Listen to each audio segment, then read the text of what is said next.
leyendas urbanas, cosas inexplicables, casos sin resolver, realidades paralelas, leyendas, mitos, anécdotas.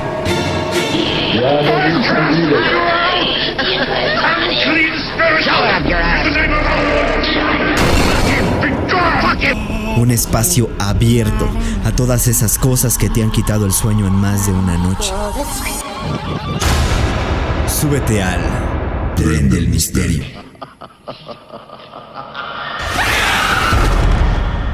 ¿En serio crees que estás completamente solo?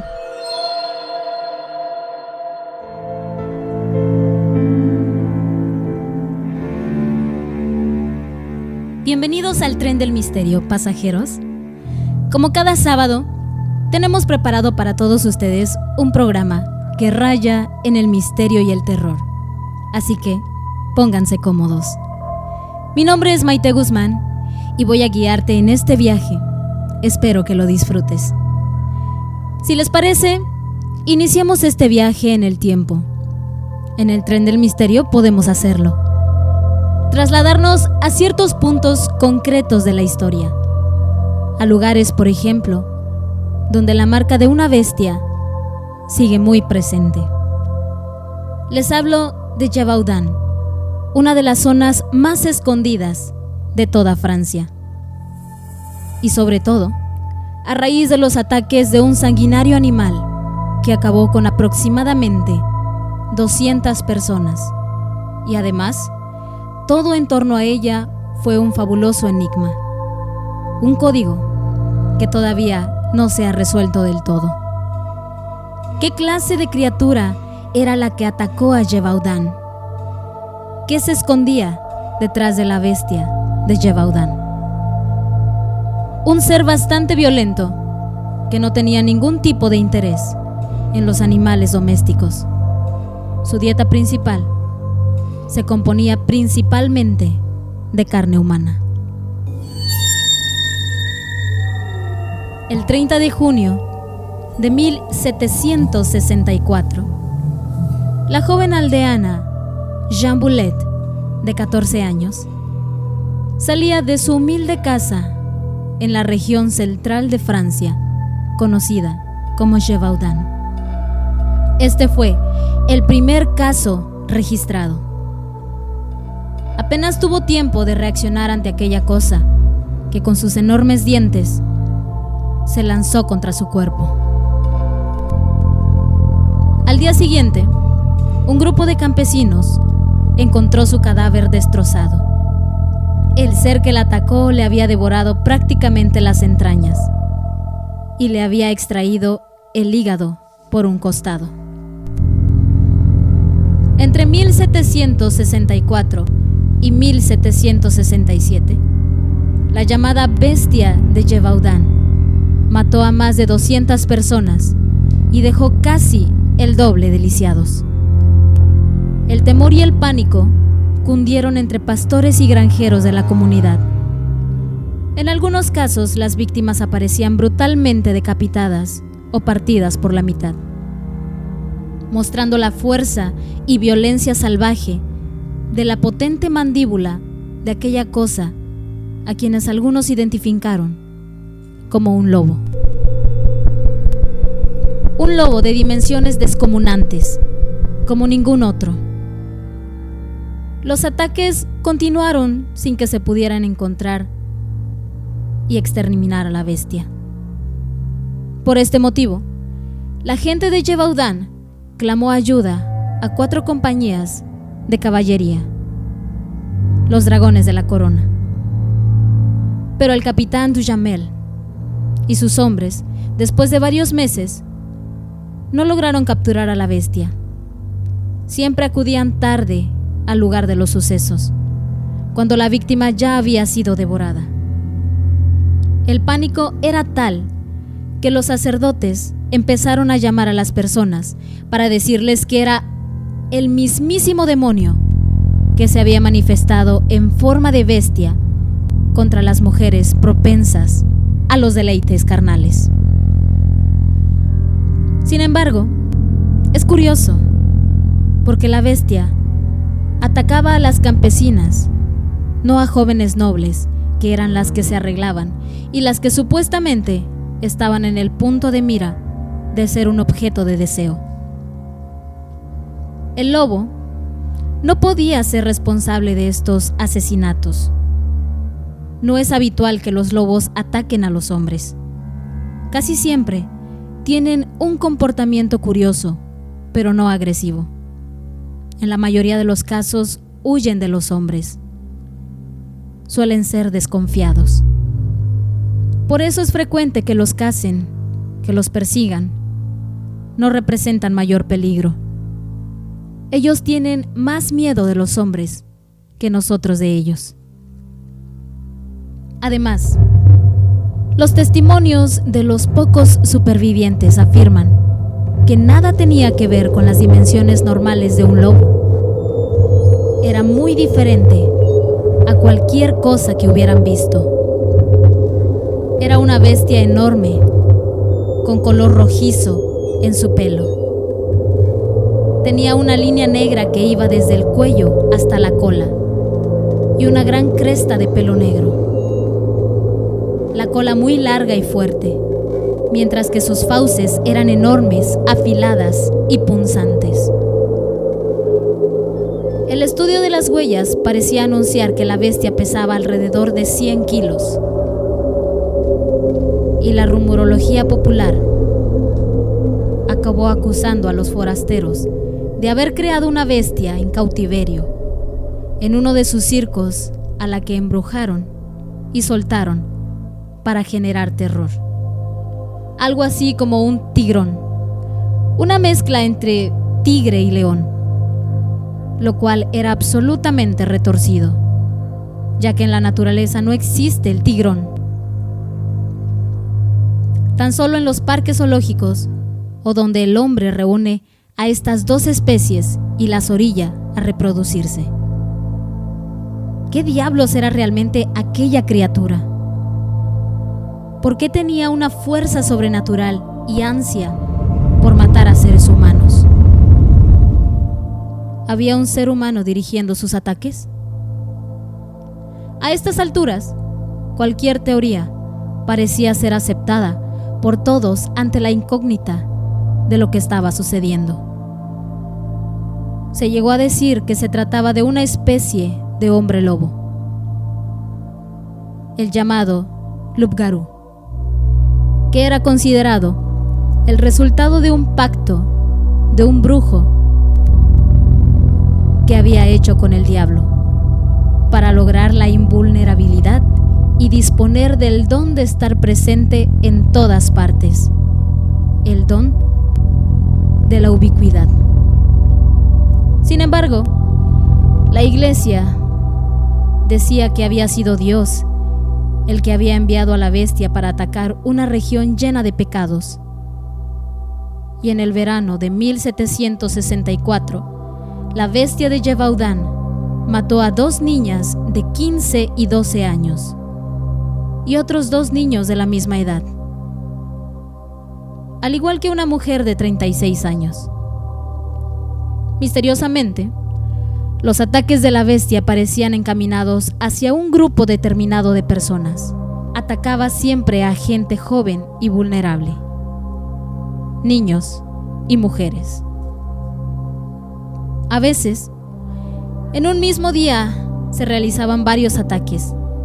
Sucedían por separado, por distancias de hasta 100 kilómetros, por lo que muchos han preferido creer que ese animal simplemente era una cortina de humo, y que en realidad las muertes iniciales sí fueron provocadas por la bestia, pero que con el tiempo muchos asesinos vieron la oportunidad de dejarse arrastrar por sus más bajas pasiones, violando a las mujeres y matándolas en el bosque, dejando así que los animales de los alrededores las devoraran,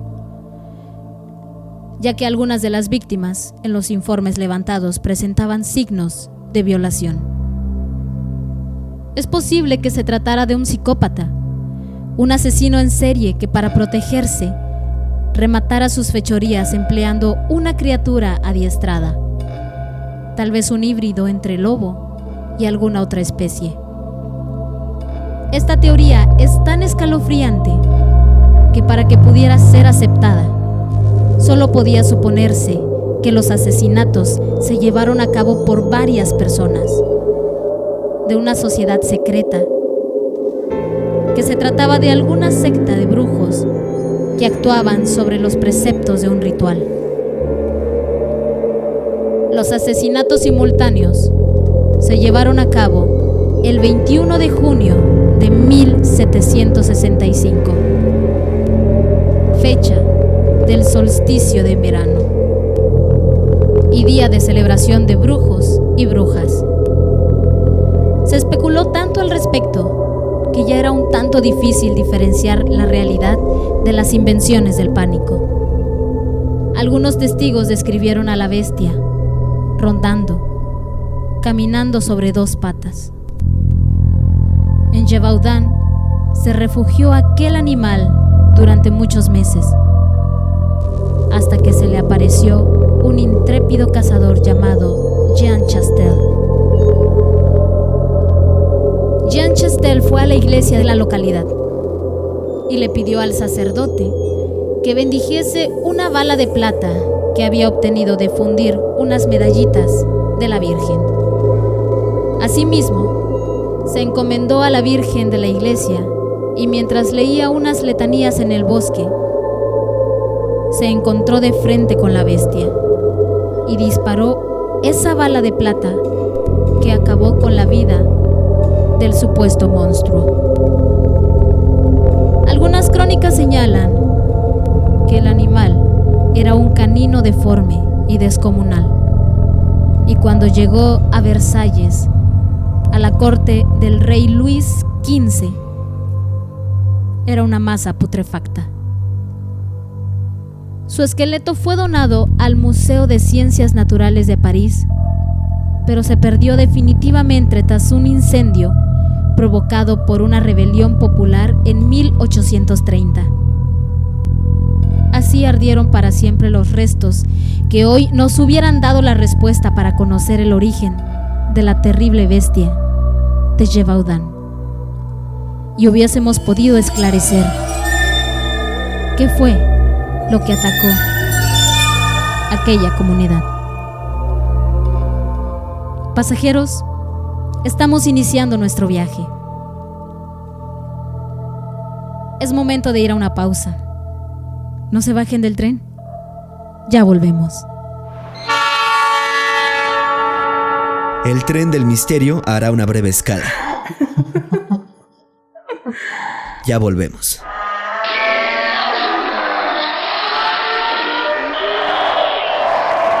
Todos a bordo. Ya estamos de vuelta.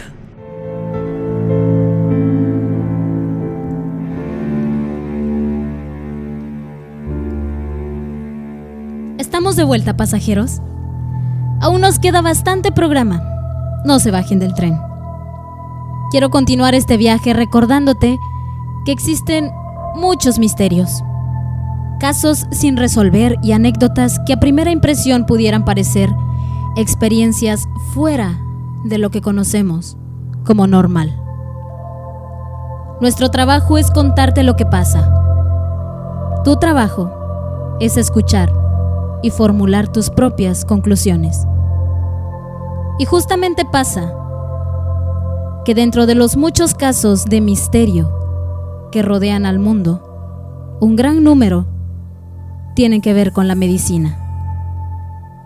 Si lo pensamos bien, el solo hecho de que te anuncien que padeces una enfermedad incurable, silenciosa, que te consume por dentro y que morirás en cierto tiempo, ya es de por sí espeluznante. Lo que ha pasado es que los casos se han repetido tantas veces que ya nos parecen demasiado normal. Cuando sabemos de un caso de cáncer, de SIDA, tumores o cualquier otra enfermedad, no pasa nada. Es por esto que son pocos los misterios médicos que han confundido y sorprendido a la ciencia tanto como este que estoy por contarte. Este es especial. Este misterio ha generado mucha especulación, porque a primera vista carece de toda explicación lógica. Se trata de la combustión espontánea, en donde por combustión humana espontánea se entiende los casos en los que una persona de forma repentina arde hasta la incineración, sin que haya habido en apariencia causas exteriores, ardiendo desde su interior. Un fuego los consumió hasta no dejar más que cenizas. El primer caso registrado se dio en 1725 y va asociado al nombre de Nicole Millet. En un principio, se hizo responsable del suceso a su marido. Sin embargo, la audaz defensa se basó en una hipótesis un tanto fantasiosa. La mujer había ardido de repente, convirtiéndose en una pira humana, sin motivo conocido. Las pruebas se basaron en un detalle curioso. Ni la silla donde se encontraba, ni el suelo alrededor mostraban signos de que se hubiese producido un incendio. Con esto se puso el dedo sobre la llaga, o mejor dicho, sobre la ceniza, popularizando un fenómeno tan raro que al principio, por fuerza, tenía que confundirse con una especie de fuego divino o castigo sobrenatural. ¿Es posible que esto suceda? Hay muchas cosas que no sabemos bien cómo es que funcionan en nuestro universo, en la realidad que conocemos, en algo que es tan cercano a nosotros como lo es nuestro cuerpo. Es cierto que la ciencia ha avanzado a pasos agigantados y que hoy en día casi todo tiene una explicación lógica. Tal vez la combustión espontánea la tenga, o tal vez no. Un enorme porcentaje de nuestro cuerpo es agua.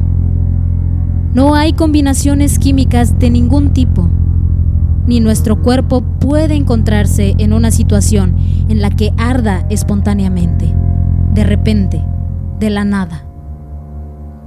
Así que no es que haya pocas posibilidades de que esto pase, es que no hay ninguna. ¿Cómo se explica entonces que los cuerpos calcinados se hayan consumido sin llevarse nada más? Todo lo demás alrededor quedó intacto o sin grandes daños. Es como si el fuego que consumió a las víctimas haya venido solo por ellos. Las nociones básicas de la combustión dicen que hace falta calor, combustible y oxígeno. En una combustión normal, se aplica calor al combustible en presencia del oxígeno y entonces arde. El misterio radica en que en la combustión espontánea de una persona se supone que comienza dentro del cuerpo, donde no hay oxígeno disponible. Y ya que la víctima normalmente muere, nadie ha presenciado una combustión humana espontánea completa. Y el misterio continúa. Los presuntos casos de combustión humana espontánea van en aumento. Se han registrado más de 200 casos, todos con las mismas características. Si bien no se trata de combustión espontánea, sí se trata de un fenómeno que no ha podido ser resuelto. Y que no sé ustedes, pero a mí me pone nerviosa. El 2 de julio de 1951, en San Petersburgo, Florida, los restos de Marty Reeser fueron descubiertos por su casera. De la señora Reeser de 70 años, quedaban apenas el cráneo miniaturizado un par de vértebras y el pie izquierdo. Lo demás, cenizas. Asimismo, las paredes estaban como barnizadas con una especie de sustancia aceitosa y grasienta. En 1964, Helen Conway, de un pueblo de Pensilvania, tuvo el mismo destino. En 1966, el doctor John Bentley, de 92 años, uno de sus pies fue hallado en el baño de su casa, rodeado de cenizas. En Gales, en 1980, la víctima se llamaba Henry Thomas, de 72 años. Solo se encontraron los 2 pies y trozos del cráneo. Estos solo son algunos casos de todos los que se han registrado. En la mayoría de las muertes, la explicación oficial se resumía en incendios involuntarios causados accidentalmente.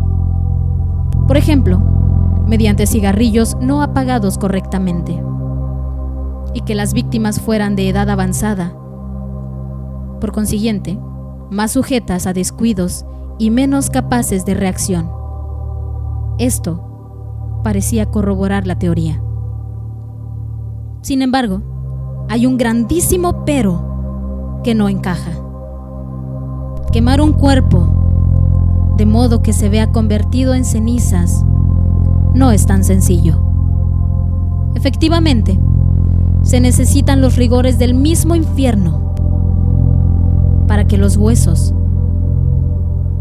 se reduzcan a puro carbón y ceniza. Temperaturas en todo caso muy superiores a los 1000 grados centígrados.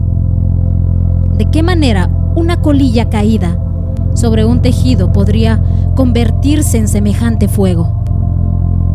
Sinceramente, no tiene ningún sentido.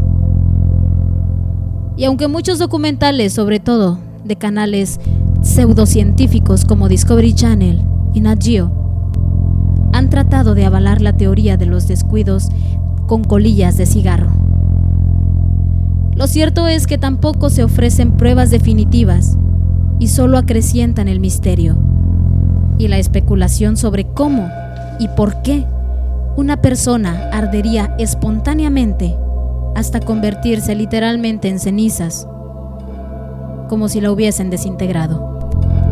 Y además, sin dejar más rastro que su propio contorno incinerado. Cuando es bien sabido que ni siquiera en los crematorios logran incinerar totalmente a una persona, por lo que tienen que triturar los huesos que no logran cremarse.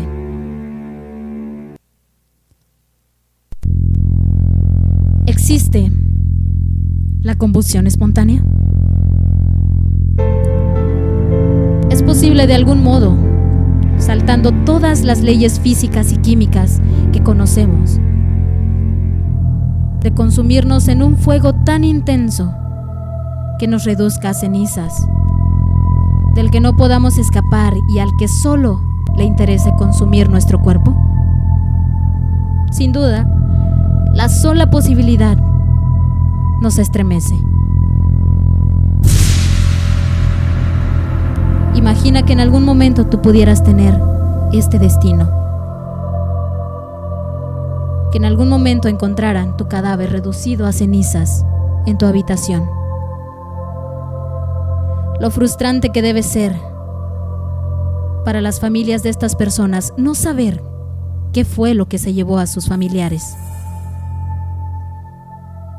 Mientras lo piensan, vamos a una pausa. No se bajen del tren, aún quedan historias que contar. Ya volvemos. El tren del misterio hará una breve escala. Ya volvemos.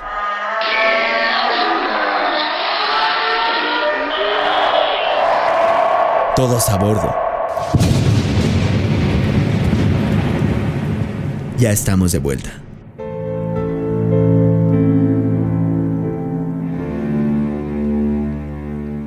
Estamos de vuelta, pasajeros. Y Y en nuestra penúltima parada, quiero hablarte sobre un caso que tal vez ya hayas escuchado, pero que de cualquier forma quiero contarte.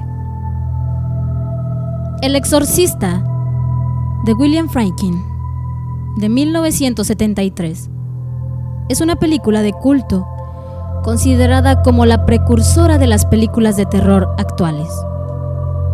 ¿Quién no recuerda esta película? ¿Quién no ha sentido un auténtico escalofrío al ver a aquella niña llamada Regan, interpretada por Linda Blair, retorciéndose en la cama, totalmente desfigurada del rostro, ante su supuesta posesión demoníaca? Y quizá lo que más miedo pudiera ocasionarnos de esta película es la posibilidad de que todo esto que vemos en la cinta pudiera ser real. Y venimos a descubrir que efectivamente esta historia está basada en hechos reales. En hechos reales que a veces llegan incluso a superar la ficción cinematográfica. Ocurrió en 1949 en Mount Runner, en Washington. Y no era una niña, era un niño de tan solo 14 años, que tras la muerte de su tía, una espiritista, intenta contactarla usando la Ouija que ella misma le había enseñado a usar. Ahí empezó todo. Los sacerdotes que realizaron el exorcismo pasaron 3 largos meses junto a él, intentando arrancar de alguna forma eso que lo poseía. 30 años después, William Peter Blatty, un escritor de ficción, tomó las riendas de aquel caso. Se acordó de un papel escrito en el Washington Post, una vieja nota, y se quedó estremecido con la historia. Decide escribir un libro al que llamó El Exorcista, que fue un rotundo éxito. Nadie imaginaba que la película se convertiría en uno de los éxitos más rotundos de la historia del cine también. 121 minutos, 10 nominaciones al Oscar y 4 Globos de Oro. Ninguno de los actores volvió a hacer nada importante. Nadie se esperaba la serie de sucesos escalofriantes que estaban por suceder. El éxito de la película en taquilla batió récords y fue alabada por la crítica en todos los aspectos. Lo que ahora pudiera parecernos un filme de serie B, en el año de su estreno, supuso un auténtico shock para el público, que obviamente no estaba acostumbrado a ver escenas de este tipo. Es más, afirman las crónicas de la época que más de un espectador vomitó en su asiento al ver a Regan McNeil, a Linda Blair, expulsar por la boca una masa viscosa de color amarillento. Se hablaba de ambulancias en las puertas de los cines, de abortos provocados por la impresión de la película, incluso de infartos. Hoy, evidentemente, estamos acostumbrados a todo tipo de efectos, pero en aquel entonces, hace 42 años, esta película significó un parteaguas en la historia del cine. Su director, William Friedkin, quería realizar la película más terrorífica de todos los tiempos y no escatimó detalles para conseguirlo. Su adaptación a la novela de William Peter Blatty resultó ser más angustiosa de lo esperado. En su intento de crear una película de terror genuina, el director solicitó que la habitación de Regan estuviera en una cámara frigorífica. De ahí que en algunas escenas los actores, sobre todo Linda, experimentaran frío intenso, que queda muy bien reflejado en sus rostros. El vaho salía de sus bocas al hablar. Era totalmente real.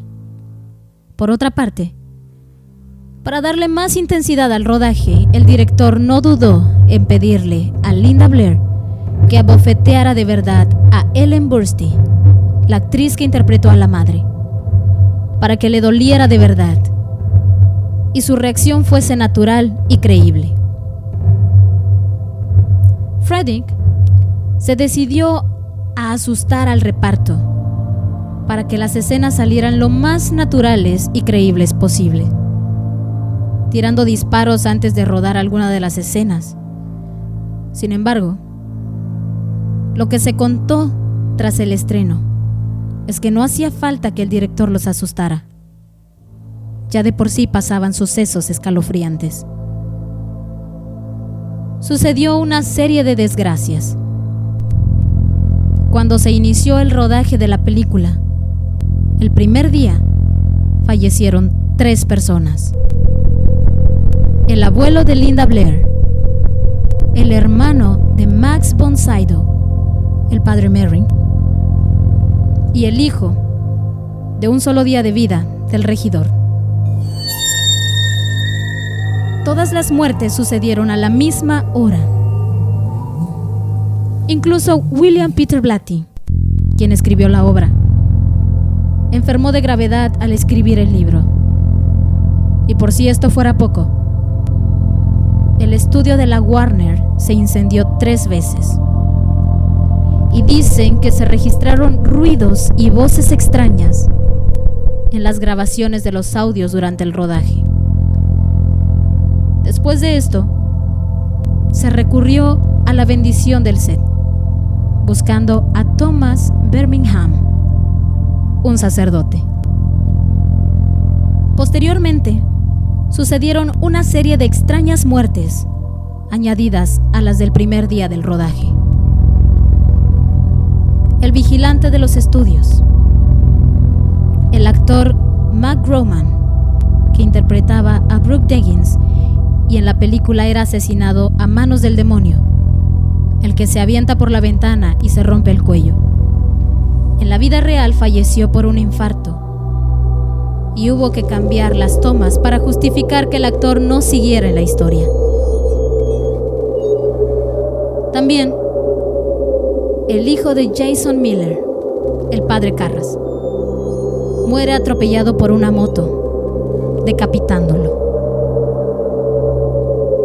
El propio Jason Miller sufrió un ataque al corazón que le causó la muerte el mismo día en el que se reestrenaba la película El Exorcista, el corte del director, que es la misma película pero con 11 minutos de escenas extras que el director había decidido cortar de la cinta. Dicen también que del equipo técnico murieron varias personas. Este caso de cine maldito es realmente terrorífico. Hablamos del cine misterioso, del que se dice suceden desgracias por tocar temas tan delicados que tienen que ver con lo sobrenatural, con fuerzas malignas. Estos casos se han repetido en otras producciones, como La Bruja de Blair. El 2 de abril de 1975, la película se adaptó a una obra de teatro. La actriz protagonista que representaba a Regan recibió ovaciones por su sublime interpretación. Al día siguiente la encontraron muerta en su habitación, con los brazos en cruz y rodeada de vómitos. No se sabe qué ocurrió. Asimismo, en la tercera parte de la saga, El Exorcista, el comienzo, el primer director asignado falleció. El segundo, Harlin, fue atropellado, sobreviviendo al accidente. También el responsable de la banda sonora fue sustituido por un ataque al corazón, pero no murió. Sea como fuere, serie de desgracias ocurrieron en torno al rodaje y estrenos de esta película, basadas en un exorcismo real. Alguien o algo intenta decir algo.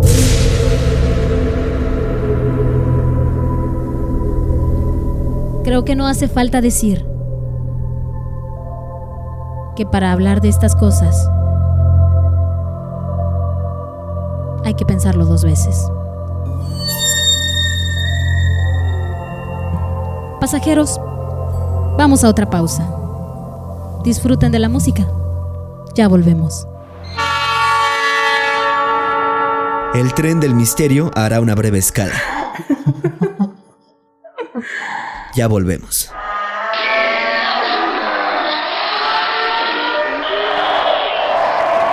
Todos a bordo. Ya estamos de vuelta.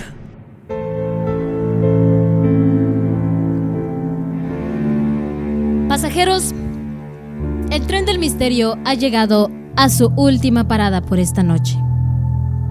Y solo he querido tomar este espacio para agradecer a todos los que nos han acompañado en este viaje. Y seguimos invitándolos a que nos compartan sus historias, nos hagan llegar sus opiniones y que pasen la voz. Si les gusta el programa, compártanlo y cuéntenles a sus amigos, familiares y personas que crean que pudieran interesarse por todo esto. Recuerda que tenemos un correo electrónico al que puedes escribirnos, eltrendelmisterio@gmail.com. Las historias que escuchaste hoy fueron tomadas de anécdotas, testimonios e investigaciones que se realizaron anteriormente. El propósito de este programa es entretenerte e informarte de cosas que tal vez no son corroboradas, de algunas otras de las que ya existe antecedente, investigación o especulación. Como te dije anteriormente, nuestro trabajo es contarte la historia. El tuyo es formular tu opinión. No me queda más que desearte una linda noche. Nos vemos el próximo sábado en punto de las 9:30 de la noche. Soy Maite Guzmán. Esto fue El Tren del Misterio. Esta es la última parada y todos bajamos aquí. Hasta pronto.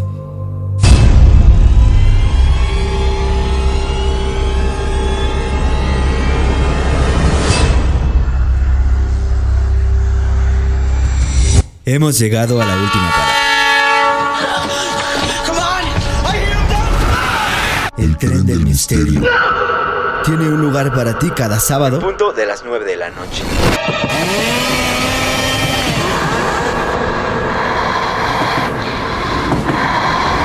Viaja con nosotros a los lugares más recónditos del misterio y el terror.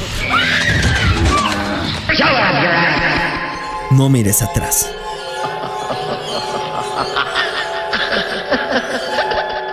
Duerme tranquilo.